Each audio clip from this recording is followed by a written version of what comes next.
All right, we got some great comics going on. Our first comic of the night to open us up tonight. You guys ready for it? Come on, let's let them know that you're ready for him tonight.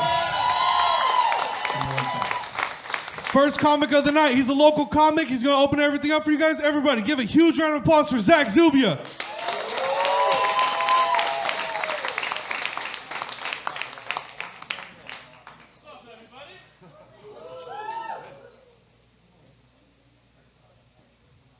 How's it going, Bakersfield? What's up?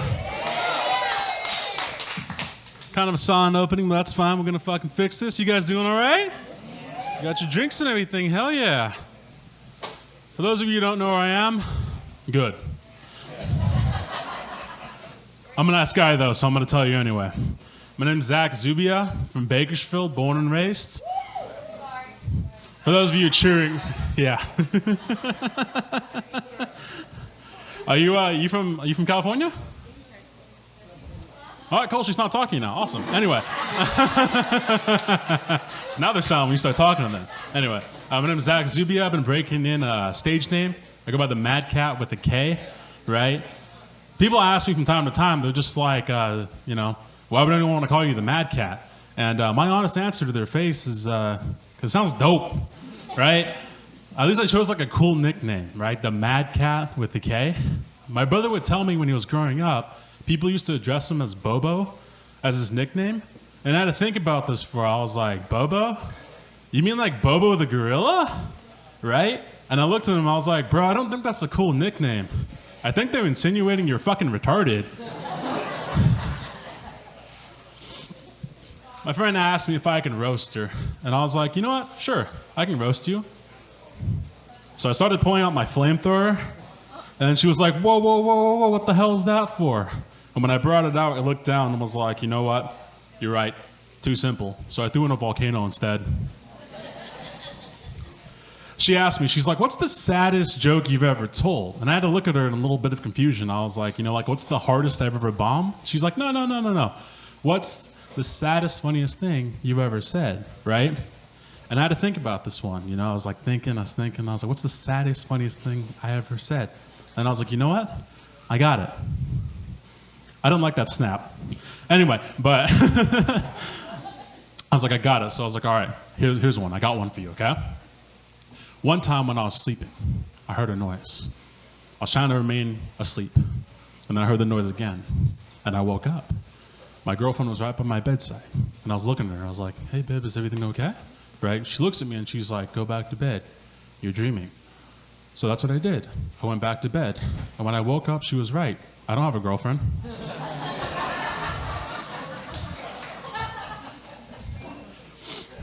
I started YouTube a few years ago and didn't start kicking off till recently. We recently hit 22,000 views on YouTube. Yeah, that's big for someone from Bakersfield. I know there's people who get that per video, but honestly, I'm making strides, I don't like to read, people's commentation, because people can be, pieces of shit. So I mustered up enough courage and was like, I'm going to read some comments from these people.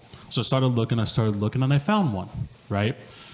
There was a person who had sent me an emoji of an orange, the fruit the orange. They sent me an emoji of an orange. Followed it up with, have a nice day. Now, and I know they meant good intentions by this, but I'm a comedian.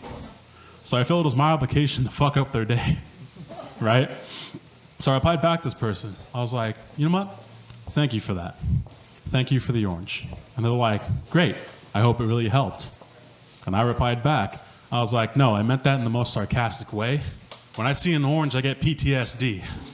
When I was younger, my grandpa would beat our ass with a 2x4 if I didn't pick the oranges fast enough. I'm Mexican. You should have seen that one coming. Growing up, they would tell me, you should stay away and never swim in the park lake. Not only was it absolutely revolting, but also you can lose a limb. And that's the story if I lost my penis. It has its ups and downs. He doesn't anymore.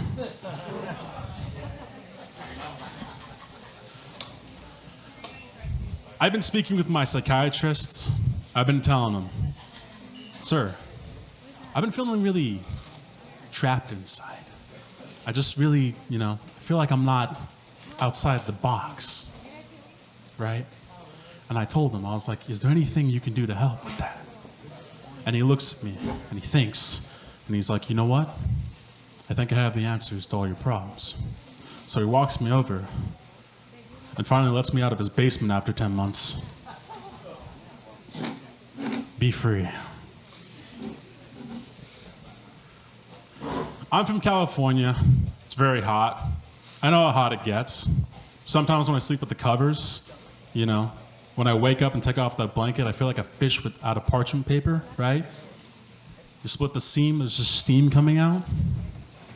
People always think I'm insane when I sleep without the covers because they're afraid that something's going to grab my leg, right? Something is going to grab my leg when I'm sleeping.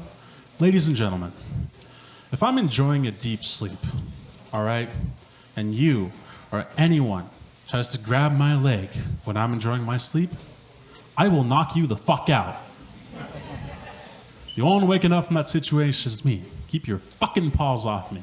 Because there's a second reason you don't want to wake me up, especially when I'm sleeping. Especially, actually, when I'm sleeping with my blanket on. Sometimes, I like to sleep with my dick out. I like the way the cool air kind of grazes my balls. It's like a million little angel kisses. If you try to wake me up and peel back that blanket in the morning, I'm like a disassembled burrito, right? Tortilla all open with the goods all exposed. If you're looking for breakfast, all you're gonna find is sausage and eggs. Unless you're fixing to take a nibble, I suggest you put that blanket right back over me. All right, thank you guys.